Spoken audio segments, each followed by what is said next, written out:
प्रभु मैं तेरा तेरा तेरा, तू मेरा मेरा मेरा, मैं तेरा तेरा तेरा, तू मेरा मेरा मेरा।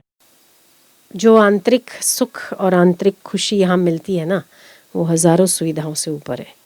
तो जो एक दिन में आके जाने की बात करते हैं हम उनको बोलते 24 घंटे रुको, आपको खुद ही अच्छा लगेगा। थोड़ा सा सुविधा से ऊपर उठेंगे ना हम, क्योंकि हम सुविधा के शरीर जो है हैबिचुअल हो गया है। जितने बजे हम एक सुबह को उठते हैं, दूसरी सुबह को हमारी आंख उतने ही बजे खुलती है। ये शरीर हैबिचुअल है, शरीर हमारा नौकर है। हम जितने बजे उसे उठाएंगे अगली सुबह वो उतने ही बजे उठने को कोशिश करता है। जो लोग 5 बजे सुबह उठते हैं ना, वो रात को 12 बजे भी सोए तब भी सुबह 5 बजे उठते हैं। और जो 7 बजे उठते हैं वो शाम को 7 बजे सोए तब भी अगले दिन सुबह 7 बजे उठेंगे, है ना। ये हमारा शरीर एक आदत बनाता है। शरीर बहुत, हमारा मन बहुत अच्छा है, हमें सुविधा करके देता है। पहले कौन से अलार्म थे, घड़ियाँ नहीं थी ना, अलार्म नहीं थे ना, मोबाइल नहीं थे, तो टिक टिक नहीं बजती थी, फिर भी लोग उठते थे। अब मोबाइल कान में बजता है तो भी नहीं उठते ना, क्योंकि हमारे उठने की नीयत नहीं है ना। नियत होनी चाहिए, नियत हो तो आप बिना मोबाइल के, मुझे तो आज भी आश्चर्य लगता है कि लोग मोबाइल रख के अलार्म बजा के क्यों सोते हैं, क्यों मोबाइल कान के पास रख के सोते, जबकि मोबाइल में सबसे ज़्यादा रेडिएशंस होते हैं दिमाग को कमज़ोर करने के, और रात को वो ज़्यादा एक्टिव होते हैं क्योंकि हम सो जाते हैं ना। दिन में तो हम थोड़ा भी इधर उधर होते हैं, रात में हम सो जाते हैं तो हमारा अचेतन मन में उसके हो जाते हैं रेडिएशंस, तो हमारे ज़्यादा हमें नुकसानदायी होते हैं मोबाइल के वेव्स। आप अगर जेब में रख के सोगे ना तो सुबह आपको ये वाला अंग थोड़ा सा सुन्न सा नज़र आएगा। करके देखिएगा, कभी करना मत, वैसे बहुतों ने अनुभव करके देखा है। तो हाथ के पास होगा तो हाथ सुन्न हो जाता है, दिमाग के पास होगा तो दिमाग काम करना। जो ज़्यादा फ़ोनों पे बात करते हैं उनका ये वाला साइड थोड़ा वो एक नर्वस सिस्टम उसका कमज़ोर हो जाता है। तो आप रात भर लेके सोते हैं केवल अलार्म के लिए। अरे रात को बोल के सो जाओ ना, मुझे सुबह 4 बजे उठना है, वो सबसे बड़ा अलार्म है। पर हमें भरोसा नहीं है ना, भरोसा होना पड़ता है। कैसे लोग उठते थे पहले बिना मोबाइलों के, अब तो मोबाइल के बिना शायद बाथरूम में भी नहीं जाते, सुबह स्नान भी नहीं होता। बहुत एडिक्टेड है हम, बहुत ज़्यादा। तो सुविधा और साधन सदुपयोग के लिए होता है, गुलाम बनाने के लिए नहीं होता। जब हम गुलाम बनने लग जाते हैं किसी जड़ वस्तु के, उसका त्याग करना ही मनुष्यता है। हम चेतन है, वो जड़ है, वो हमें गुलाम बना ले उसके पहले हमें उसका त्याग करना चाहिए। एक दिन बिना मोबाइल के रहना चाहिए, स्विच ऑफ करना चाहिए। इससे हमें हमारी आदतों में सुधार आता है। पर हर आदमी, छोटे से लेकर बड़ा, हर आदमी इतना एडिक्टेड हो चुका है कि एक सर्वे हुआ, उस सर्वे में, अमेरिका में सर्वे हुआ कुछ 500 कपल्स पे, तो उसमें यह पूछा गया कि आप पत्नी के बिना रहना पसंद करोगे कि मोबाइल के बिना। लोगों ने कहा पत्नी के बिना, मोबाइल के बिना नहीं। बहुत आश्चर्य, पत्नी ना हो तो चले, पति ना हो तो चले, पर मोबाइल ना हो तो ना चले। बहुत बड़ी बात है। और जितनी सुविधाएं ज़्यादा हो रही है उतना एडिक्शन ज़्यादा हो रहा है, जितना एडिक्शन ज़्यादा हो रहा है उतना परेशानी ज़्यादा हो रही है। फिर पहले घुसाओ, डालो, और फिर वापस उससे दूर कैसे हो उसके टिप्स भी खुद ही बताओ। ये जापान में कि जर्मनी में एक मशीन निकली है कि आपका डिप्रेशन और स्ट्रेस का लेवल कितना है, आप उस पर चढ़कर खड़े रहेंगे तो आपको आएगा। जैसे अपने वो ट्रेन पे पहले, रेलवे स्टेशन पे पहले भविष्य कैसे निकालते थे, एक छोटी सी टिकट निकलती थी क्या उस पर, हाँ वो पर्ची निकलती थी ना, उसमें भविष्य बताते थे। मशीनें भविष्य बताती है ना। आप नहीं ऊपर खड़े रहो और वो भविष्य आज होता है कि नहीं पता नहीं, आज नहीं होता शायद, है ना। हाँ तो पहले आप ऐसे खड़े रहो तो आपका भविष्य, मशीनें भविष्य तो बेचारी उसका भविष्य अच्छा नहीं होता, वो रेलवे स्टेशन पे क्यों होती है ना। है ना। वैसे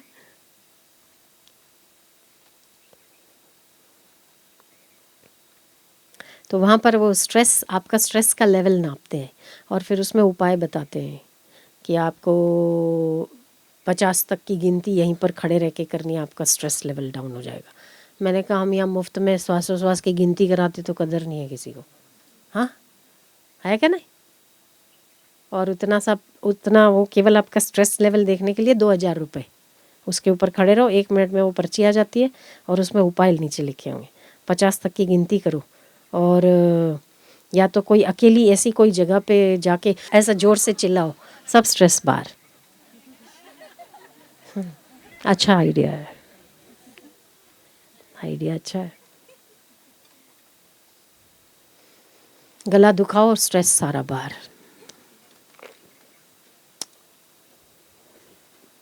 क्योंकि सत्संग नहीं है वहाँ पर, और हमारे लिए सत्संग में जाना आजकल तो शर्म की बात हो गई है जवानों के लिए कि सत्संग मतलब वो तो वहाँ फिर ऐसे जर्मनी जैसे देश में स्ट्रेस लेवल जब बढ़ जाता है तो उन्हें सत्संग नहीं, चिल्लाने की ज़रूरत पड़ती है, क्योंकि वहाँ सत्संग नहीं है ना।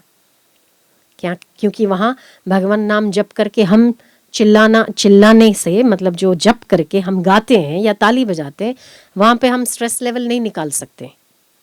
अभी तो आप जो कीर्तन करते हो तो गा के उस संगीत से निकल जाता है ना, और वहाँ संगीत है नहीं, वहाँ भगवान नाम है नहीं, तो ऐसा करके चिल्लाओ जोर से तो निकल जाता है। अजीब अजीब से उपाय खोजते हैं, पहले स्ट्रेस देने के लिए मोबाइल डालते हैं और फिर स्ट्रेस निकालने के लिए चिल्लाना डालते हैं, कौन सा उससे लेवल कम आ रहा है। तो इंसान जीना सीखा नहीं है, ड्राइविंग सीख लिया, पायलटिंग सीख लिया, पायलट बन गए, प्लेन उड़ाना सीख लिया, स्टीमर चलाना सीख लिया, कितनी बड़ी बड़ी चीज़ें, कंप्यूटर चलाना सीख लिया, अच्छे नए नए मोबाइल में कितनी कितनी टेक्नोलॉजी होती है, कितने फंक्शंस होते हैं। जब मोबाइल नया आता है तो उसको टिक टिक टिक टिक करके चलाना भी सीख लिया। एक बात नहीं सीखा, और वो है हमारा जीवन खुद का जीना, खुद को जीवन कैसे जीना, वो लाइफ ड्राइव करना नहीं सीखा। लाइफ कैसे ड्राइव करनी चाहिए, तो क्या झक मारी अगर फ्लाइट उड़ाना सीख लिया।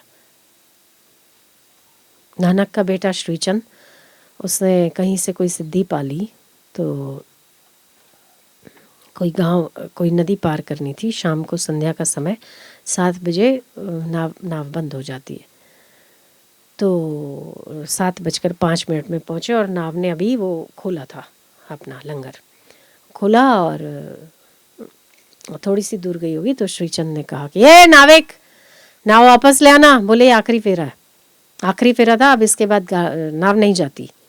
तो उनको बहुत गुस्सा आया। उन्होंने कहा अब मैं कह रहा हूँ 5 मिनट रुक, तू नावड़ी वापस नहीं ला सकता।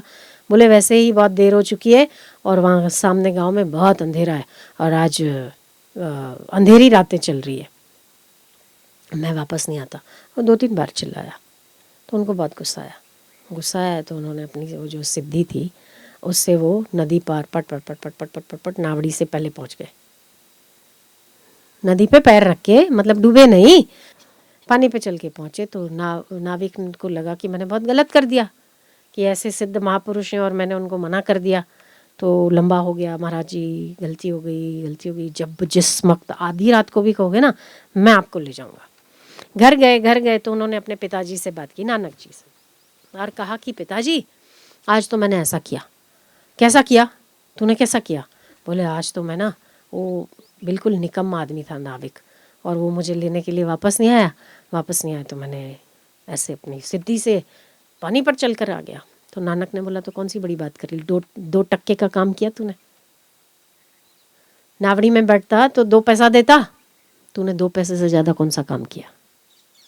ये महापुरुष की नज़र होती है कि अगर तो तू नावड़ी पे, अगर नाव पे चल के, नाव में बैठ के 2 पैसे में पार हो जाता, और उस 2 पैसे के लिए तूने अपनी 20 साल की सिद्धि को बर्बाद किया 2 पैसे के लिए।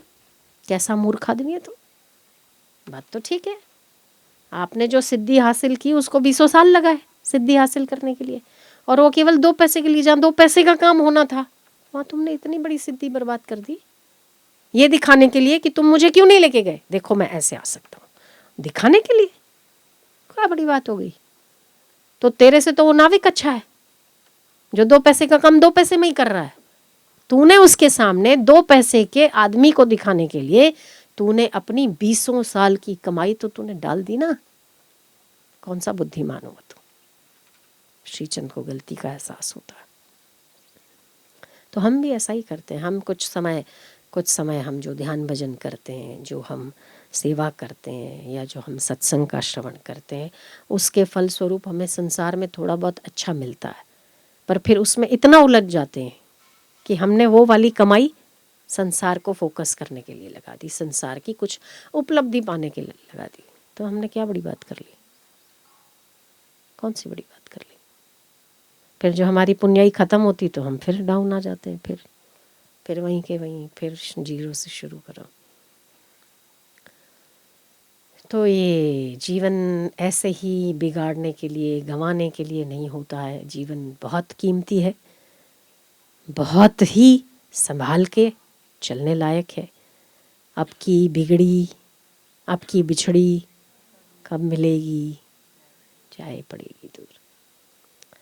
तो इसीलिए सोच समझकर वक्त हमारा ऐसी चीज़ों में जाना चाहिए जिसका आउटपुट, इन्वेस्टमेंट वही होना चाहिए जिसका आउटपुट दुगना है। हमारा क्या हो रहा है, हमें खुद विचार करना चाहिए।